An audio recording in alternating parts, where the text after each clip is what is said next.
28వ వార్డుకు సంబంధించి కూటమి అభ్యర్థిగా కాంగ్రెస్ పార్టీ మరియు CPM party, AITUC, INTUC, CITU కార్మిక సంఘాలు బలపరిచిన ఉమ్మడి కౌన్సిలర్ సిపిఐ అభ్యర్థిగా సొత్కు ప్రవీణ్గా ఈ వార్డుకు పోటీ చేయడం జరుగుతుంది. మరి భూపాలపల్లి గత 17 సంవత్సరాలుగా విద్యారంగ సమస్యలు పరిష్కరించాలని ప్రజా ఉద్యమాలు నడిపినటువంటి వ్యక్తి.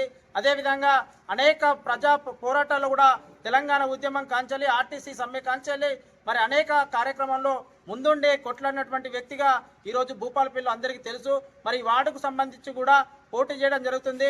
మరి ఈ కాంగ్రెస్ పార్టీ నమ్మకంతో ఈరోజు నాకు టికెట్ ఇచ్చి మరి నిలబెట్టడం జరిగింది. మరి ప్రజానికానికి విజ్ఞప్తి చేస్తున్నా, మన కాలనీ సమస్యలు పరిష్కరించడానికి మీకున్న సమస్యల కోసం 24 గంటలు కష్టపడతా అని, మన కాలనీలో ఉన్నటువంటి సమస్యలు కోతుల సమస్య కానీ, కుక్కల సమస్య కానీ, మంచినీటి వసతి కానీ, అదేవిధంగా మన దగ్గర డంపింగ్ యార్డ్ ఉంది, దాన్ని దూర ప్రాంతాలకు తరలించే విధంగా కాకతీయ గ్రౌండ్ ఉంది, ఆ గ్రౌండ్లో మరమ్మతులు చేయించి వాకింగ్ ఆ ట్రాకు, అదేవిధంగా దానికి సంబంధించినటువంటి మూత్రశాలలు కానీ, దానికి సంబంధించి ఇండోర్ గేమ్స్ కానీ, ఈ కాలనీ సమస్యలన్నీ కూడా పరిష్కారం చేస్తానని ఎమ్మెల్యే గంట సత్తన్న గారు ఆశీర్వాదంతో మీ ముందుకు వస్తున్నా.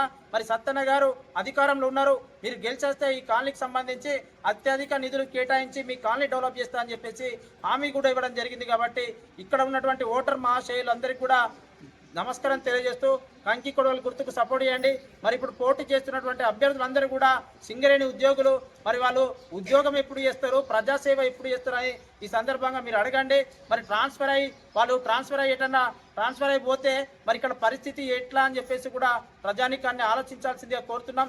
నిత్యం ప్రజల మనిషిగా ప్రజల మధ్యలో ఈ క్వార్టర్స్లో ఉండేటువంటి వ్యక్తిని నన్ను గెలిపించి అత్యధిక మెజార్టీతోటి కంకి కొడవలి గుర్తుకు ఓటు వేసి గెలిపించాలని కాంగ్రెస్ పార్టీ, ఐఎన్టీసీ నాయకులు, ఏఐటీసీ నాయకుల మరి అండదండతోటి ఈరోజు ముందుకు వస్తున్న సింగరేణి కార్మికుల పనులు కూడా ఏఐటీసీ, ఐఎన్టీసీ సత్తన్న దలుచుకుంటే ఏ పని అవుతుంది. కాబట్టి మీరంతా కూడా నన్ను ఆదరించాల్సిందిగా కోరుతున్నాం.